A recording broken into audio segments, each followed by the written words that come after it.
Now, as Ghana prepares for the funeral of former President Jerry Rawlings on Wednesday, the two main political parties are squabbling over his legacy. Rawlings held sway for 2 decades, first as military ruler and then later as an elected president. He died in November at the age of 73, and his funeral was initially scheduled for December the 23rd, but was postponed because of what the Foreign Ministry calls unforeseen circumstances. Well, for a little bit more on this, we're now joined via Zoom from Ghana by journalist Elvis Darko. He's in the capital, Accra. Thanks so much indeed for joining us. Always good to talk to you. Akwaba. Thanks for having me. So, what is this unforeseen circumstances that the military are talking about in the delay of burying a former head of state? Oh, the delay is as a result of former President Rawlings' family demanding that he should be buried in their community. And this is creating problems because former President Rawlings' father is not Ghanaian, he's a Scottish man. But the mother is a Ghanaian from the Volta region, a place called Jelokope. And that is where we all know that he comes from. So when he passed, arrangements were made with the family, the wife, the children, and the family head of former President Jerry Rawlings. But when the announcement was made and a statement issued from the government announcing the date, the family began to raise issues that they were not involved in the planning process of the funeral. And as a result, the president had to issue another directive postponing the burial to tomorrow, which is 27th of January. Even with that, the family is still protesting because they want the body to be buried at Jelokope, the hometown of former President John Rawlings, where the mother comes from. However, the state is insisting that he be buried at the military cemetery here in Accra. And the military cemetery currently is where the former Vice President, Pakwesi Emisahata, was buried. And this is not the first time a president has passed and there is this litigation between the family and the state. The late President Mills comes from a community called Ekumfi in the central region. And when he passed, his family agitated that he should be buried in the community. However, the state held a different view that so long as you are president or vice president, you have become a statesman and therefore should be given a befitting burial at a place in the capital. So former President Kwame Nkrumah has a mausoleum in Accra, and this was built by Flight Lieutenant Jerry Rawlings. Then we have another memorial for former President Mills, and then the Vice President of former President Mills, which is Pakwesi Emisahata, Vice President to President John Mahama. Pakwesi Emisahata has been buried at the newly built military cemetery.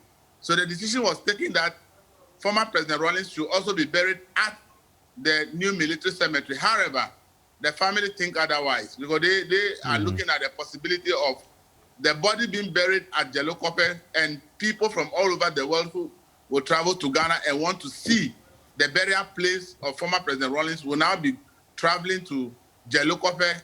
This is an opportunity the community sees and wants to take advantage of, but the state holds a different opinion.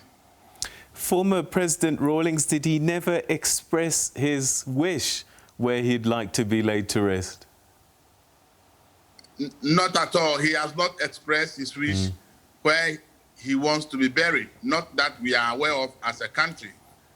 And unless maybe that is something that he has told the wife and children, for the general public, we are not aware of his choice of place for burial.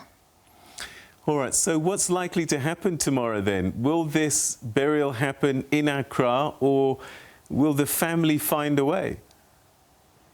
Oh no, the burial will actually take place in Accra because the state is in charge. And as I speak, the Independence Square is full ready. Everything has been done, and the place is ready for the final funeral tomorrow. He was laid in state yesterday and today.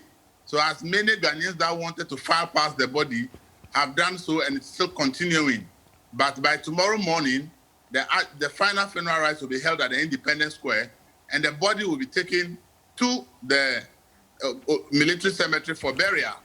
Even as he lays in state, the family and members of his community, a section of the public who are from the Volta region, are even complaining that the Ashanti culture is being dominant at the place more than the Ewe culture. And this, they believe, might be influenced by the wife, who is from the Ashanti region and a native of the royal family, and the people from the Volta region. Some think that because J.J. Rawlings is a royal from the Volta region, the Volta region should be the one dominating the cultural performances that should be happening at the place where he's lying in state.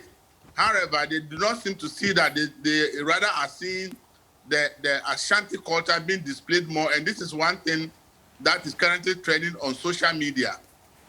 All right, so it's not just the family and the government that tensions have been felt. The opposition party that former president helped to found, the NDC, the National Democratic Congress, also weighing in on wanting to have been involved in organizing his burial. Yes, that is also another contention, because that is a party that the former president himself founded. So that is his party. And in the constitution of the party, it's only former President that has been mentioned as a founder of the party. However, in Ghana, when people die, most decisions are supposed to be taken by the family. And in the case of Rawlings, it happened that he fell out with his own party. And therefore, the relationship between Rawlings and the NDC has been very sour for over 8 years now.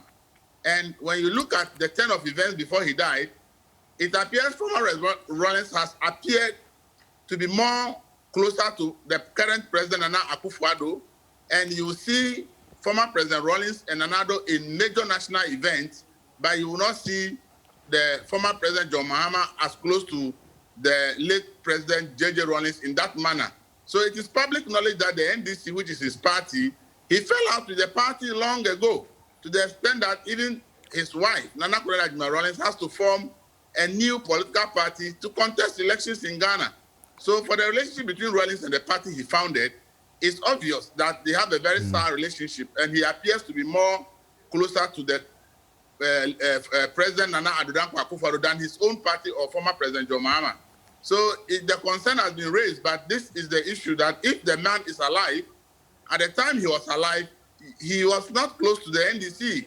He fell out with the leadership of the NDC. So why should the NDC now be claiming that they are being sidelined in the preparations and burial of the former president? And this is the argument in town. So even yesterday, the NDC held a memorial lecture in honor of the late former President J.J. Rawlings as a way of honoring his memory. But the funeral is largely being organized by the state, because he was a former president, in collaboration with the family, especially the wife and children, and J.J. Rawlings' family head, who was once a foreign minister in Ghana, called Mr. Victor Behu. So this is the situation when it comes to what the NDC is complaining about in Ghana at the moment. I suppose for the people in general, by and large, former President Jerry Rawlings, he'll be remembered tomorrow as the people's president, the common man's president.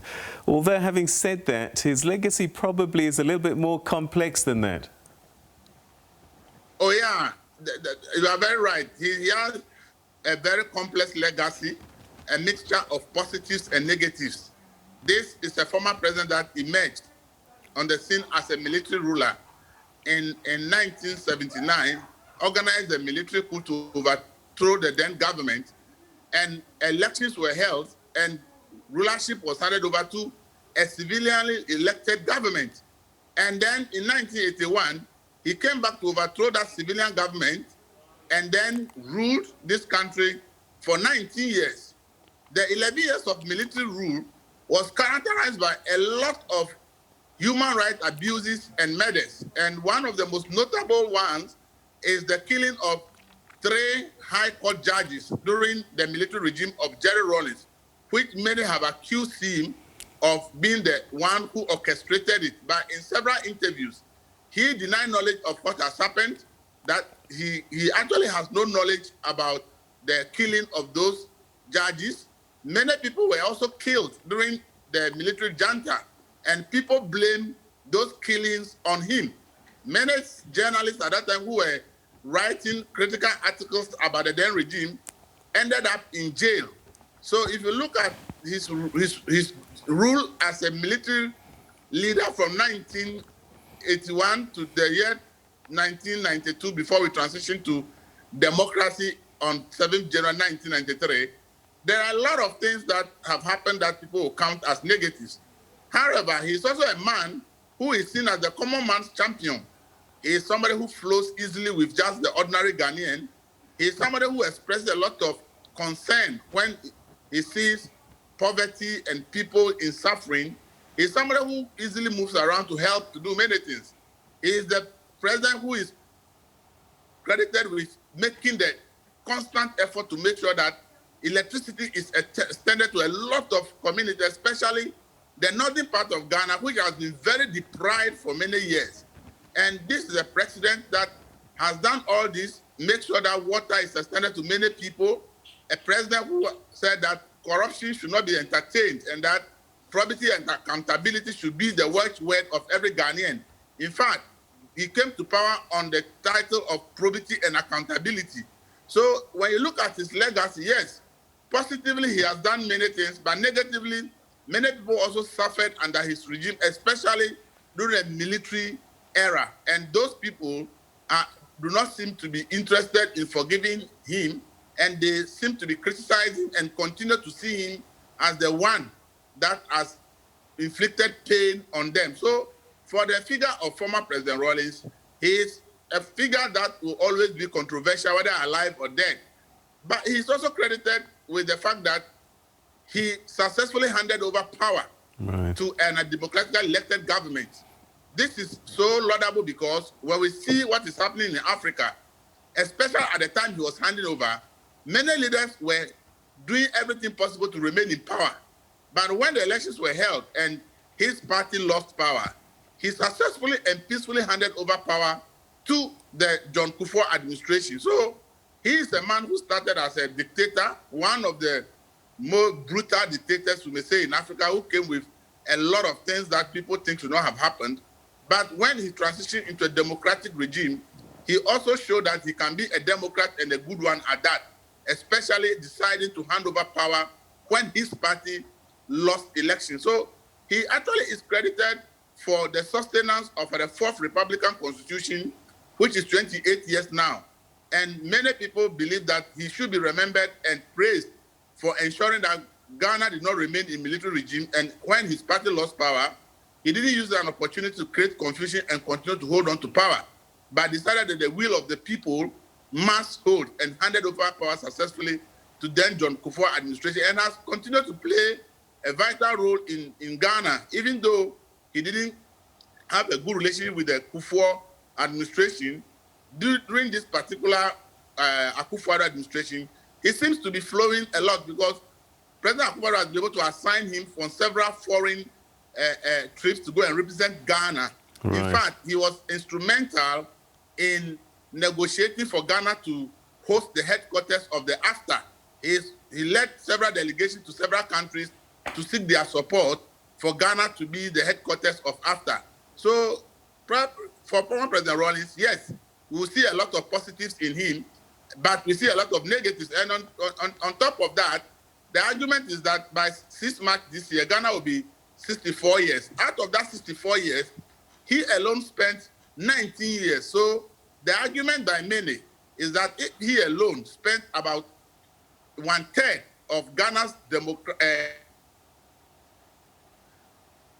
All right, Elvis Darko, it looks like we've lost you there, but I think you certainly have made your point. That's Elvis Darko, who's a journalist in Accra in Ghana, telling us some of the challenges that have taken place in getting this burial finally to happen tomorrow. But it looks like government has had its way, and he will be buried with full accordance that government can give a former president, and will be buried in Accra. And we'll have details of that for you tomorrow.